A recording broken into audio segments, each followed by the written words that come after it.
வல்வெட்டி துறையில் sea view, boating, party hall, luxury rooms, Indian restaurant, village hotel யத்னா, northern point. வணக்கம், இது ஐபிசி தமிழின் பிரதான செய்திகள். முதலில் தலைப்புச் செய்திகள். கால்டன் இல்லத்தை நாமலின் பெயருக்கு மாற்றிய மஹிந்த.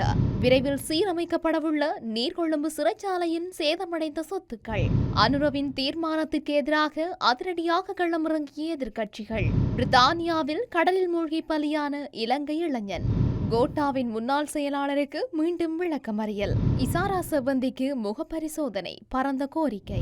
22வது அரசியலமைப்பு திருத்தம் வேண்டாம், மகாநாயகர்களை வைத்து சுஜீவ பகிரங்கப்படுத்திய அறிக்கை.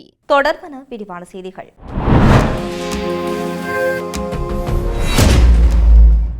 முன்னாள் ஜனாதிபதி மஹிந்த ராஜபக்சவுக்கு சொந்தமான கால்டன் இல்லம் தனது பெயருக்கு மாற்றப்பட்டுள்ளதாக நாடாளுமன்ற உறுப்பினர் நாமல் ராஜபக்ச தெரிவித்துள்ளார். சிலர் ராஜபக்சகள் காணிகள் எதுவும் இல்லாத ஏழைகள் என்கின்றார்கள் என்றும் கருத்தொன்றை முன்வைத்துள்ளார். வலைதள ஊடகம் ஒன்றுக்கு வழங்கிய சிறப்பு நேர்காணலில் அவர் இதனை கூறியுள்ளார். மேலும் கருத்து வெளியிட்ட அவர், நான் நாடாளுமன்றக்கு வருகை தந்த காலத்திலிருந்து இன்று வரை நேர்த்தியாக சொத்து விவரங்களை சமர்ப்பித்துள்ளேன். அதாவது புதிய சட்டங்கள் வருவதற்கு முன்பே இவற்றை சமர்ப்பித்துள்ளேன். எனக்கு சொந்தமான பெரும்பான்மையான காணிகள் பெற்றோர் மற்றும் குடும்பத்தாரிடம் கிடைத்தவை. நாங்கள் ஒரு அரசியல் குடும்பத்திலிருந்து வந்த பரம்பரை. எனவே பெற்றோரிடமிருந்து கிடைத்த சில சொத்துக்கள் உள்ளன. அதேபோல நான் ஒரு காலத்தில் ஒரு ஆலோசனை நிறுவனம் ஒன்றை நடத்தினேன். அதை தொடங்கிய விதம் மற்றும் அதற்கு வருமானம் ஈட்டிய விதம், வரி கணக்குகள் உட்பட அனைத்தையும் நான் ஒவ்வொரு வருடமும் சொத்து விவர பிரகடனத்தில் குறிப்பிட்டுள்ளேன் என்று தெரிவித்திருந்தார். நீர்கொழும்பு சிறைச்சாலையின் சொத்துக்களை இலங்கை விமானப்படையின் ஆதரவுடன் சிறைச்சாலைகள் திணைக்களம் சீரமைக்க தயாராகி வருவதாக தகவல்கள் தெரிவிக்கின்றன.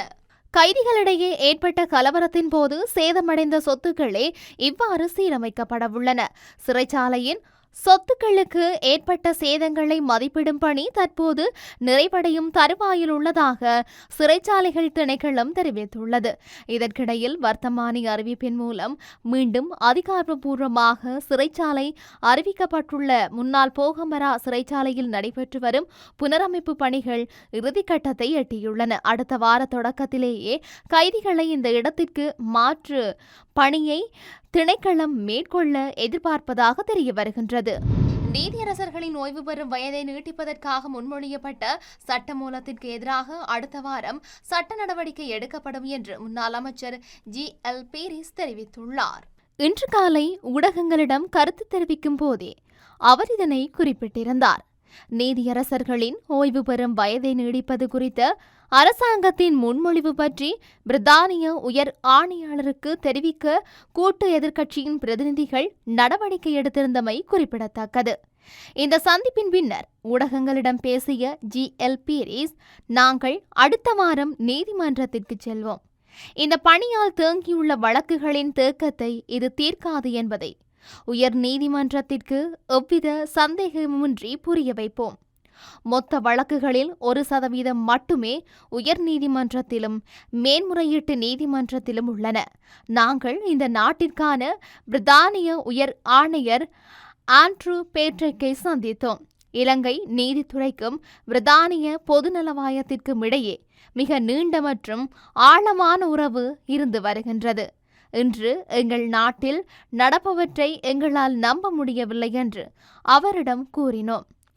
சட்ட தீர்வையாளர் சங்கம் ஜனாதிபதியை சந்திப்பது பயனற்றது, எல்லாம் முடிந்த பின்னரே அவர்கள் ஒரு சந்திப்பை ஏற்பாடு செய்துள்ளனர் என்று குறிப்பிட்டிருந்தார். பிரித்தானியாவின் கிழக்கு சசெக்ஸில் உள்ள கேம்பர் சென்ஸ் கடற்கரையில் நீராடச் சென்ற பிரித்தானிய குடியுரிமை பெற்ற இலங்கை இளைஞர் ஒருவர் கடலில் மூழ்கி உயிரிழந்துள்ளார். குறித்த சம்பவமானது கடந்த ஞாயிற்றுக்கிழமை ஏற்பட்டுள்ளதாக தெரிய வருகின்றது. சம்பவ தினத்தன்று நீரில் சிக்கி தவித்த 3 பேருக்கு உதவுவதற்காக அவசர சேவைகள் அழைக்கப்பட்டதாகவும் சுமார் 30 நிமிடங்களுக்கு பிறகு 18 வயது இளைஞர் ஒருவர் கடலில் இருந்து மீட்கப்பட்டதாகவும் தெரிவிக்கப்படுகின்றது. ஆனால் மருத்துவ குழுவினரின் தீவிர முயற்சிகளையும் மீறி சிறிது நேரத்திலேயே அவர் உயிரிழந்ததாக அறிவிக்கப்பட்டுள்ளது. இதேவேளை அவருடன் வந்த 16 வயது சிறுவன் மற்றும் 24 வயது வயதுடைய மற்றொரு நபர் ஆகிய இருவரும் பாதுகாப்பாக கரைக்கு திரும்பியிருந்ததாக கூறப்படுகின்றது. ஒருவருக்கொருவர் அறிமுகமான இந்த 3 நபர்களும் லண்டனிலிருந்து கடற்கரைக்கு வந்திருந்ததாக தெரிவிக்கப்படுகின்றது. இந்த மரணத்தில் எந்தவித சந்தேகத்திற்குரிய பின்னணியும் இல்லை என்றும் இதுகுறித்து மரண விசாரணை அதிகாரி ஆராய்வார் என்றும் காவல்துறை தரப்பில் தெரிவிக்கப்பட்டுள்ளது. முன்னாள் ஜனாதிபதி கோட்டாபய ராஜபக்சவின் முன்னாள் பிரத்யேக செயலாளர் சுகீஸ்வர வண்டாரவை எதிர்வரும் 25ஆம் திகதி வரை மீண்டும் விளக்கமறியலில் வைக்க நீதிமன்றம் உத்தரவிட்டுள்ளது. சந்தேக நபர் இன்று கொழும்பு நீதவான் நீதிமன்றத்தில் முன்னிலைப்படுத்தப்பட்ட போதே நீதவான் இந்த உத்தரவை பிறப்பித்துள்ளார். கடந்த ஜூலை மாதம் 18ஆம் திகதி முதல் இன்று வரை அவர் விளக்கமறியலில் வைக்கப்பட்டிருந்த நிலையிலேயே வழக்கு விசாரணைக்காக மீண்டும் நீதிமன்றத்தில் முன்னிலைப்படுத்தப்பட்டார். விசாரணை சம்பந்தியை முகப்பரிசோதனைக்காக அரசாங்க பகுப்பாய்வாளரிடம் அனுப்ப அனுமதிக்குமாறு கொழும்பு குற்றப்பிரிவு நீதிமன்றத்திடம் கோரிக்கை விடுத்துள்ளது. குறித்த வழக்கு நேற்று விசாரணைக்கு எடுத்துக் கொள்ளப்பட்ட போது சந்தேக நபரை எதிர்வரும் 21ஆம் திகதி வரை விளக்கமறியலில் வைக்குமாறு கொழும்பு மேலதிக நீதவான் லியான் வருஷ விதான உத்தரவிட்டுள்ளார். சுமார் 9 மாதங்களாக கொழும்பு குற்றப்பிரிவினரால் தடுத்து வைத்து விசாரணைக்கு உட்படுத்தப்பட்டு வந்த சந்தேக நபர் நீதிமன்றில் முன்னிலைப்படுத்தப்பட்ட பின்னர் காவல்துறையினர் சமர்ப்பித்த விடயங்களை பரிசீலித்த நீதவான் இந்த உத்தரவை பிறப்பித்துள்ளார். நேபாளத்திற்கு தப்பிச் சென்றிருந்த நிலையில் கைது செய்யப்பட்ட தெரிவிக்கப்படும் குறித்த சந்தேக நபரிடம் கடந்த 2025ஆம் ஆண்டு அக்டோபர் மாதம் முதல் மேற்கொள்ளப்பட்ட விசாரணைகளில் பெறப்பட்ட தகவல்கள் மற்றும் ஆதாரங்களின் அடிப்படையில் தயாரிக்கப்பட்ட அறிக்கையொன்றையும் காவல்துறையினர் நீதிமன்றத்தில் சமர்ப்பித்துள்ளனர். மேலும் குறித்த சம்பவம் திட்டமிடப்பட்ட விதம், அதனுடன் தொடர்புடையதாக கூறப்படும் ஏனைய சந்தேக நபர்களுடன் மேற்கொள்ளப்பட்ட தொடர்புகள் மற்றும் பணப்பரிமாற்றங்கள் தொடர்பான மேலதிக அறிக்கைகளையும் நீதிமன்றத்தில் சமர்ப்பிக்கப்பட்டுள்ளது. இந்த துப்பாக்கிச்சூட்டு சம்பவம் திட்டமிடப்பட்ட காலப்பகுதி, பணம் பரிமாற்றப்பட்ட விதம் மற்றும் ஏனைய சந்தேக நபர்கள் ஆயுதங்களை வழங்கியதாக கூறப்படும் விதம் தொடர்பான தகவல்களையும் காவல்துறையினர் நீதிமன்றத்தின் கவனத்திற்கு கொண்டு வந்தார்கள். மேலும் விசாரணைகள் தொடர வேண்டியுள்ளதாக தெரிவித்த கொழும்பு குற்றப்பிரிவு சந்தேக நபரின் முகத்தை சிசிடிவி காட்சிகளுடன் ஒப்பிடும் நோக்கில் சிறப்பு முக பரிசோதனையை மேற்கொள்வதற்காக அவரை அரசாங்க பகுப்பாய்வாளரிடம் அனுப்ப அனுமதிக்குமாறு நீதிமன்றத்திடம் கோரியுள்ளது. இதற்கமைய எதிர்வரும் 17ஆம் திகதி சந்தேக நபரை அரசாங்க பகுப்பாய்வாளரிடம் முன்னிலைப்படுத்த எதிர்பார்ப்பதாகவும் காவல்துறையினர் நீதிமன்றத்தில் தெரிவித்துள்ளனர். 3 பௌத்த பீடங்களினது மகாநாயக்க தேரர்கள் 22வது அரசியலமைப்பு திருத்தம் தொடர்பில் தமது நிலைப்பாட்டை தெரிவித்து ஜனாதிபதிக்கு அனுப்பிய கடிதத்தை ஐக்கிய மக்கள் சக்தியின் நாடாளுமன்ற உறுப்பினர் சுஜீவ சேனசிங்க வெளியிட்டுள்ளார். இன்று நடைபெற்ற ஊடகவியலாளர் சந்திப்பொன்றின் போதே அவர் இதனை ஊடகங்கள் முன் பகிரங்கப்படுத்தியிருந்தார். இந்த கடிதத்தின் மூலம் குறித்த அரசியலமைப்பு திருத்தத்தை மேற்கொள்ள வேண்டாம் என்று 3 பௌத்த பீடங்களினதும் மகாநாயக்க தேரர்களை ஜனாதிபதியிடம் கோரியுள்ளதாக அவர் கூறியிருந்தார். இது தொடர்பில் மேலும் கருத்து தெரிவித்த அவர், இந்த கடிதத்தை தேடி கண்டுபிடிக்க கூட முடியாமல் இருந்தது. எப்படியோ இந்த கடிதம் எனக்கு கிடைத்தது. நாடு எங்கு செல்கின்றது என்பதை மகாநாயக்க தேரர்களே புரிந்து கொண்டுள்ளார்கள். தற்போதைய நிலையில் அரசியலமைப்பின் ஏற்பாட்டுக்கு அமைய மேன்முறையீட்டு நீதிமன்றம் மற்றும் உயர் நீதிமன்ற நீதியரசர்களின் ஓய்வு பெறும் வயது முறையே 63 மற்றும் 65 குறிப்பிடப்பட்டுள்ளது.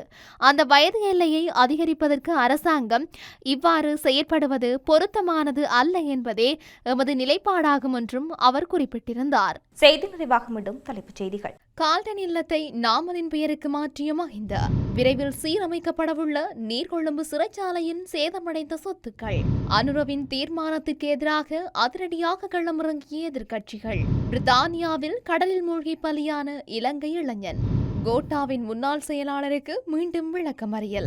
இசாரா செவ்வந்திக்கு முகப்பரிசோதனை, பரந்த கோரிக்கை. 22வது அரசியலமைப்பு திருத்தம் வேண்டாம், மகாநாயகர்களை வைத்து சுஜீவ பகிரங்கப்படுத்திய அறிக்கை. இத்துடன் ஐபிசி தமிழின் பிரதான செய்திகள் நிறைவு பெறுகின்றன. செய்திகளை உடனுக்குடன் அறிந்து கொள்ள ibctam.com என்ற எமது இணையதளத்தை பார்வையிடுங்கள். வல்வெட்டி துறையில் sea view, boating, party hall, luxury rooms, Indian restaurant, village hotel Jaffna, northern point.